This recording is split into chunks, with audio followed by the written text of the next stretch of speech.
Водечките германски индустрии би можеле да се соочат со колапс поради намалувањето на испораките на руски природен газ, предупреди представник на синдикатите. Поради тешкотиите со газот на цели индустрии им се заканува траен колапс, алуминиум, стакло, хемиска индустрија.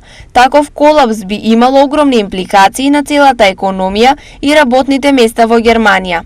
Енергетската криза веќе води кон рекордно високи нивоа на инфлација. Коментира Јасмин Фахими, шеф на Германската федерација на синдикати.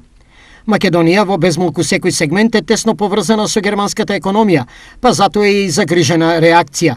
Дали пократка трајното стабилизирање на секторот текстилство му престојат нови потреси? Јас се надевам дека оваа состојба сега во Германија со пораст на цените, тоа е со големата инфлација, проблемите во енергетиката, нема да биде катастрофално за нашите партнери во текстилната индустрија, бидејќи инфлацијата како што е кај нив, така е и кај нас, дури мислам дека нашата е за некои проценти поголема. Каква е поврзаноста на македонската економија со германската, покажува следнава статистика.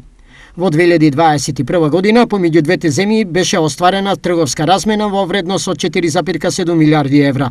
Од нив 1,2 милиарди евра се увоз од Германија во Македонија, додека останатите 3,5 милиарди се извоз.